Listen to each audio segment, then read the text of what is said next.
Hey, hey, hey, Growth Squad. Hope you're doing well. In fact, let me ask you a critical question. How are you? Yeah, I know sometimes we think that people assume that we're doing okay.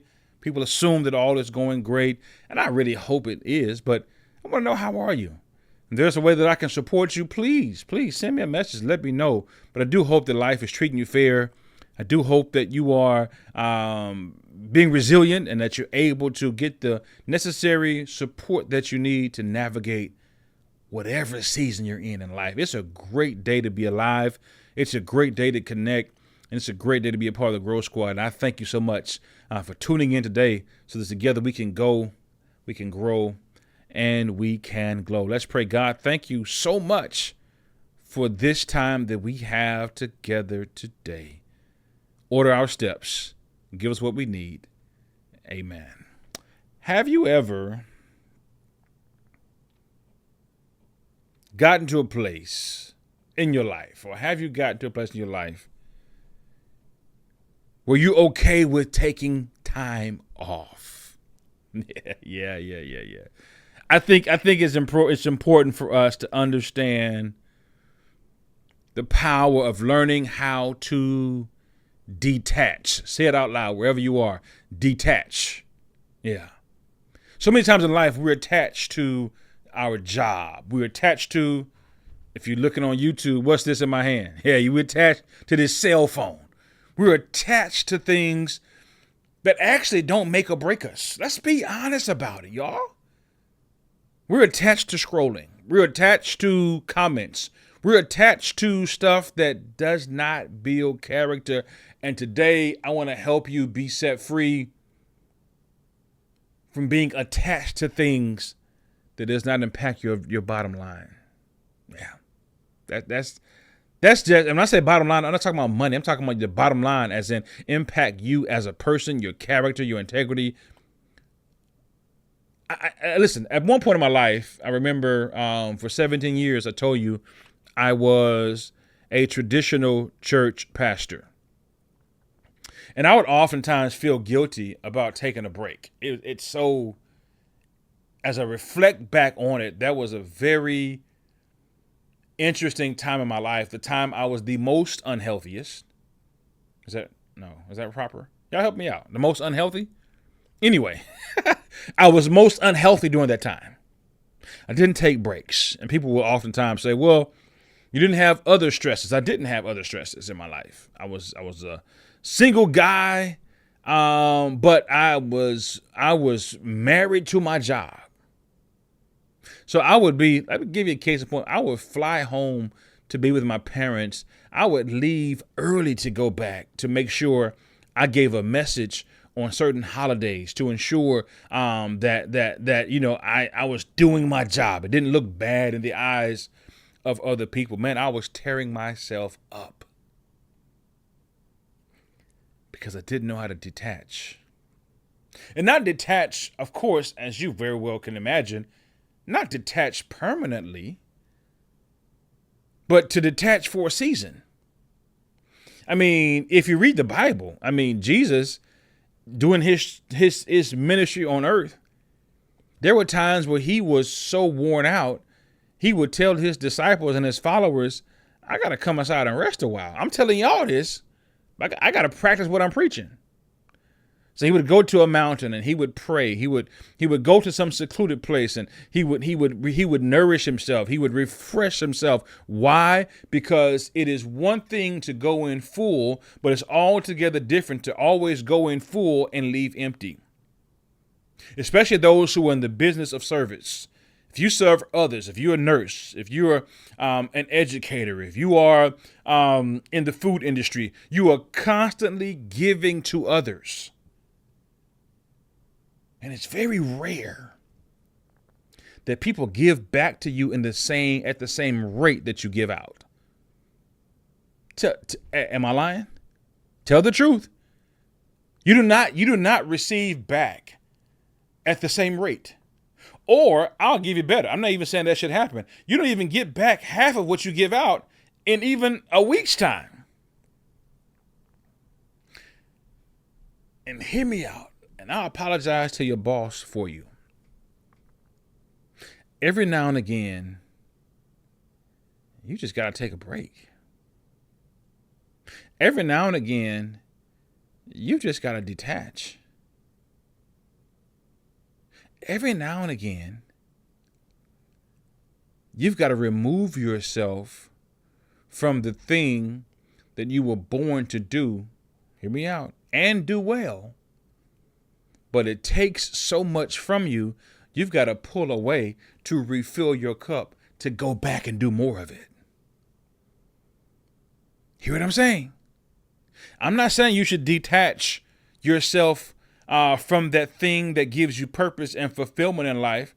If you, I know several people who have organizations, or they're part of organizations that give to the needy, give to the homeless, give to people who are unhoused, to people who don't have meals. And oftentimes you got to ask yourself, where are they getting this food from? Right? Somebody has to restore the pantry. Somebody has to refresh the refrigerator. Somebody has to put back what was taken out. The same thing happens for you as a human being. People are always taking, as they should. If you're giving, if you're a counselor and you're giving advice, people should take it. Yes. If you're a minister of the gospel and you're preaching, people should take the words that God gave you. If you're a singer, people should take the enlightenment. People should take the encouragement. The question is, who gives to the one, or who restores the one that's always giving? And sometimes people don't have anyone in their lives that are holding them accountable to restore and to refresh. And sometimes you got to do it yourself. Mm-hmm. Sometimes you've got to take matters into your own hands. And you've got to say to yourself, you know what? I'm depleted. You know what? I'm tired of underestimating the impact of not detaching. Listen, my wife and I, every single year since we've been married, we take a week and our son is not with us. Yeah, you can judge me all you want to. I don't care. And it is a glorious week. Now, the 51 weeks that we do have him out of the year, exclusively, glorious weeks.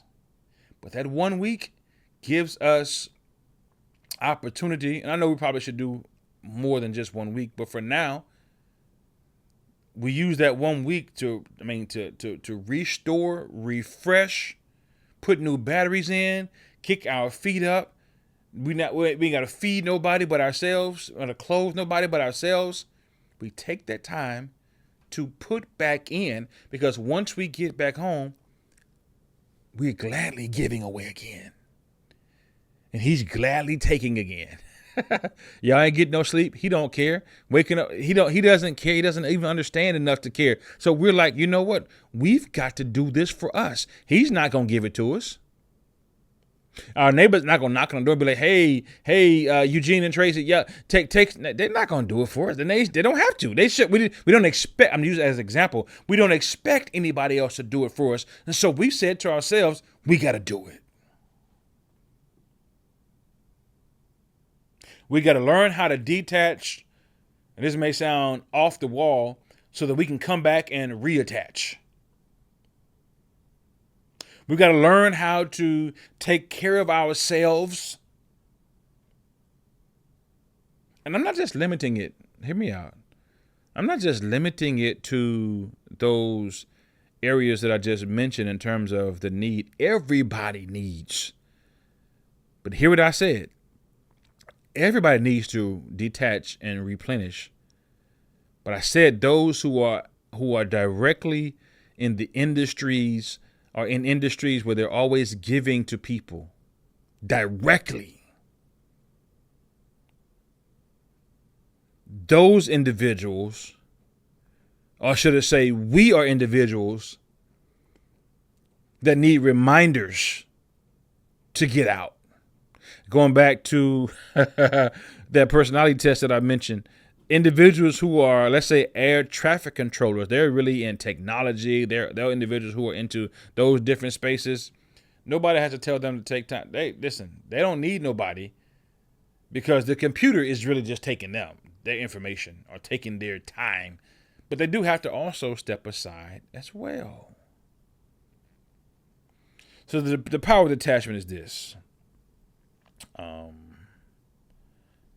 the power of disconnection and detachment is simply wrapped up in this. When I learn how to detach and disconnect, number one, I'm tapping into my self-worth again. I've seen people who work themselves to death because somehow they've been made to believe that they're not worthy of a break. You ever heard people, especially with this hustle culture, I'll rest when I die? Yeah, that's not healthy. I'll take a break when I die? That's not healthy. And I get it. I get grinding. I get the fact that we've got to do what we've got to do. And sometimes there are seasons where we've got to seemingly burn the candle at both ends.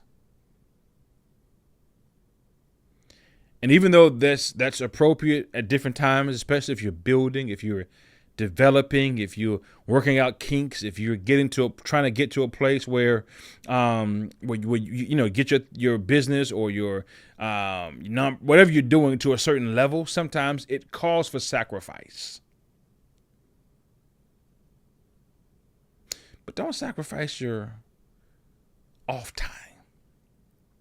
And some things, sometimes people can't take these big long vacations, but sometimes they'll take. I know a buddy of mine who every quarter, it's like 2 or 3 days, every single quarter. I can't wait for the big long 10-day once a year. He said we need 2 or 3 days every single quarter. So 4 times a year, they're doing something to recharge. Man, I commend that. If you're able to do it, if that works for you, some people only need, right, a certain amount of time, or at a certain time of year, they only need that. But almost like a buffet line, you got to take what you need. You know you better than anybody else. You take what you need. You take what's going to restore, replenish, refuel you. But you got to learn how to detach. And nobody can make you. We can offer you. We can suggest to you. We can show you data. We can show you the benefits. But it's up to you. I read something, was it this week? Where a quote said, some stuff don't need any more prayers. God already told you what to do. It's time for you to execute. Right? It's almost like the same thing happens with taking a break. You praying about when you already know that it's time for you to take a break. Stop all this extra delaying. Sometimes people will use certain spiritual practices to delay the decision. Nah. You done fasted already. You prayed already. Come aside and rest a while. So number one, when you engage in that with intentionality, you're reminding yourself of how worthy you are.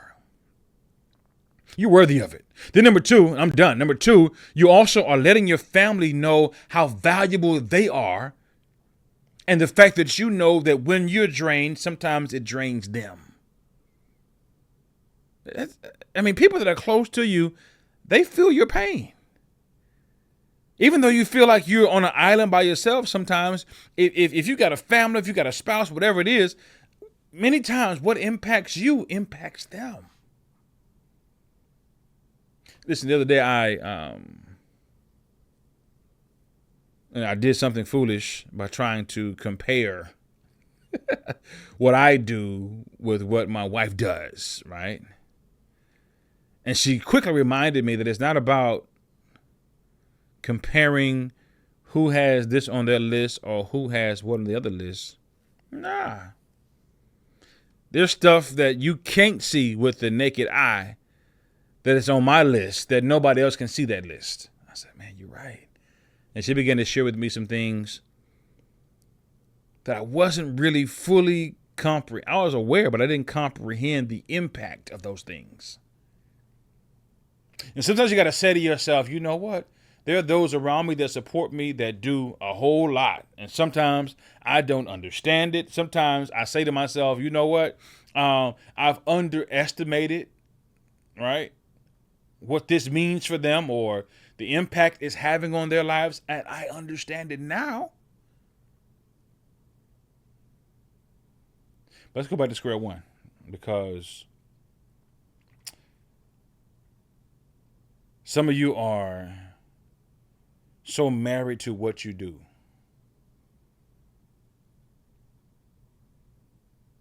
that you've made yourself believe that it cannot run without you. That's a problem.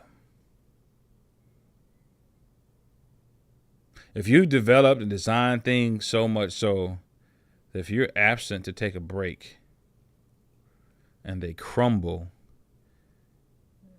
newsflash, you've done a poor job of building. And so I got to ask myself, what can I do to reconstruct this so that if I need to step aside, just as in the case of Jesus, ministry still happens. If I can't be there physically, what can I put in place? Because that's part of, if I were to be honest with you, I don't know why I keep saying that. To be honest with you, as I reflect back over my time in traditional church ministry as a pastor, the reason why I felt the need to keep my hand on things was because, like I just said, the system that I built, it was like personality driven. So if my personality wasn't involved, it didn't hit the same.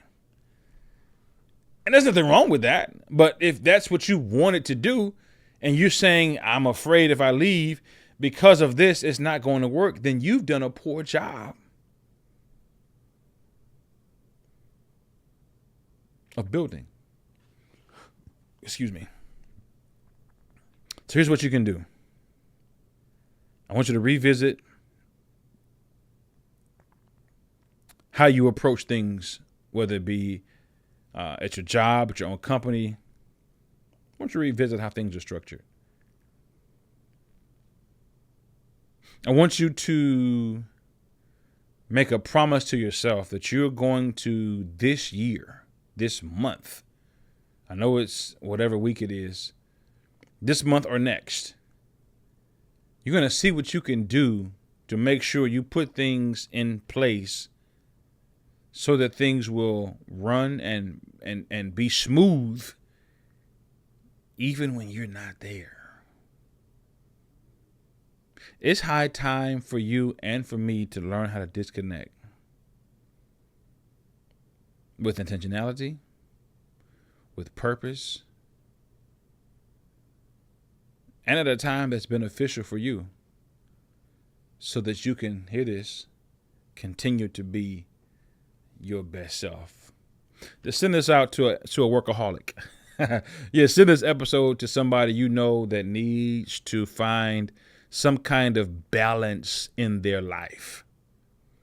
Don't forget to like, don't forget to share, don't forget to champion the fact that, hey, on the Eugene Hamilton podcast, we talk about some real stuff. And the power to detach, to disconnect, that's a real conversation that other people need to hear about this thing, so that we all can do better together. Thank you for your time today. Thank you for your support. Thank you for hitting that notification bell. Thank you for subscribing, and thank you for being a part of the Growth Squad. Keep on going, keep on growing, keep on glowing. Until next time, peace. 𝐸.